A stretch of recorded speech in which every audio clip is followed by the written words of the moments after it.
This is a special message to all South Africans. Listen, I want you to start redirecting your energy, your anger towards the people that have stolen your Commonwealth. These are videos I've arranged for all of you to rekindle your mind so that you can begin to redirect your mindset towards the people that are alleged to have stolen. Remember, all these people on this video are all innocent until proven otherwise in your court in South Africa. They are innocent. But I brought all these videos for you. And so many people have alleged to have stolen this, have stolen that. Redirect your energy. If the courts are wasting your time, please push them to get to every conclusion of all your cases. There are so many billions of rands. No wonder your hospitals are dried up, no supplies. No wonder your roads are unkept. No wonder your this and that are not being taken care of. People are stealing billions and billions of rands every time, and you're not directing your angers towards them.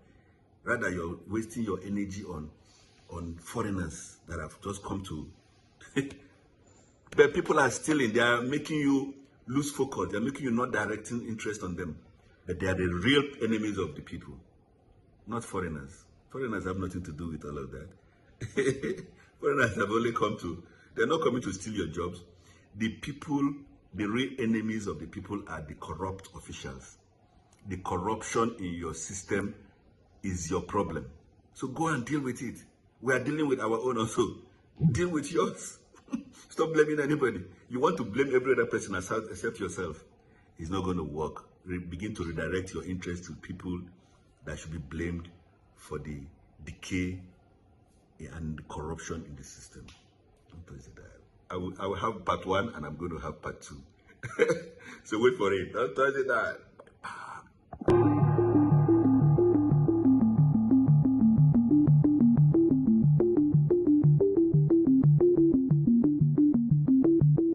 This man allegedly stole 1 billion rand from ambulance tenders, while South Africa's public healthcare system was falling apart.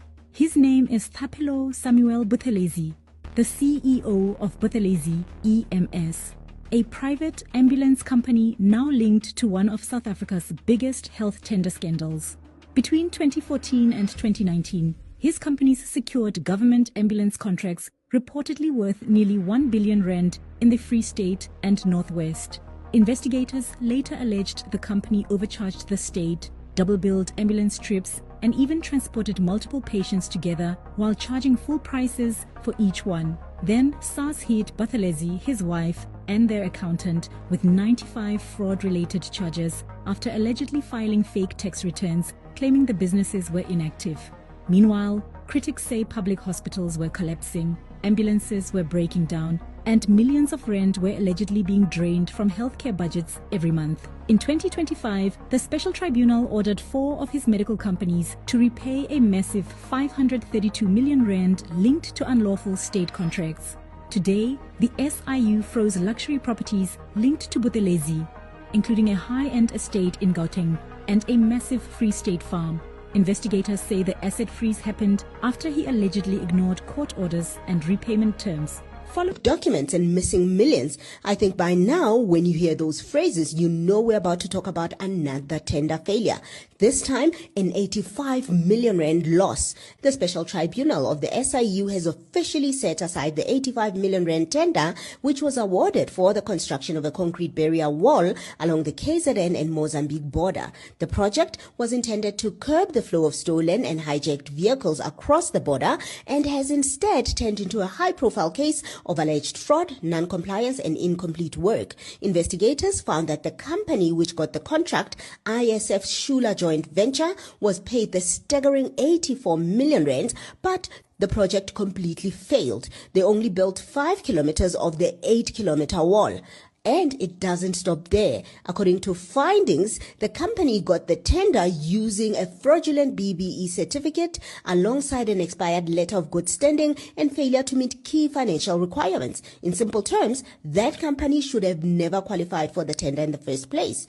Because the wall was left unfinished, the government had to spend an extra 62 million rands to appoint another contractor to finish the job, pushing the total cost even higher. So how do you think this was allowed to happen? and who should account for it? The man on your screen is the 36-year-old CFO of Tshwane Metro, Gareth Mnisi. He's believed to earn about 124,000 rand a month net salary, but he's said to have a net worth of between 70 and 80 million rands. That includes up to 10 properties worth around 36 million rand and a fleet of cars only mega millionaires can dream of. 6 million rands, 2023 Porsche 911 Turbo, multiple BMWs, a Maserati, another Porsche, a Mercedes-Benz, a VW Golf 8R, and many other vehicles. All these assets are detailed in court papers linked to a divorce case. One property of his is in Bryanston and it's valued at around 15 million rand and was reportedly built cash. Another one sits in Bombela and is valued at around 9.5 million rands. And yet, when asked to account for all of this in court, Mnisi reportedly failed to provide financial statements. Now, Sergeant Fanny Nkosi's Madlanga testimony has linked him to tender irregularities. He's facing possible suspension and will appear at the Madlanga Commission to answer for himself next week. But in the meantime, let me know in the comments section. Do you think other municipal workers on the same or similar salary live so opulently? And what explanation do you think he'll have for his... You're telling me that you didn't do criminal record checks on Kat Mklala? No, we didn't. This isn't an oversight. It's 360 million rand. Do you know how many detectives we could have empowered with that money? How many dogs we could have bought for K9 unit? Your irregular expenditure increased with 140% in 1 year. The way you've been describing your division today, SAP sounds like heaven. We rely on the judgment of the divisional commissioners that appoint these people to determine whether these people are competent to do the work that they're supposed to. That determination is done there, and it is recommended to me. It would be, I do not have the competence to go and check whether those people are competent in their work. General, I'm sorry, again, then we can close the bid evaluation committee and we can close the bid adjudication committee and we can ask all the DivComs to come and sit there and decide. And you're right, you don't have the competence. The entire team doesn't have the competence. SAP's disregarded capable bidders, let's list them, Netcare, Metropolitan, Alexander Forbes, to name but a few, not any of the small players, but Medicare 24, Kat Mklala's guys, they get in. Explain it. It doesn't make sense. General, I'm telling you now, and I said this to you in the portfolio committee, somewhere in that office of yours, someone is pocketing. I'll escape. I have to concede that irregularities were picked up. It is not a deliberate act that we wanted that company to come and operate in the South African Police Service.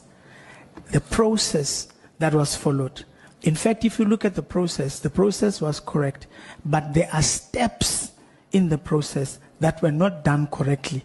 Then the process wasn't correct. I'm sorry, General, you keep on telling us about processes. You even gave us a printout. So you don't need to repeat it again.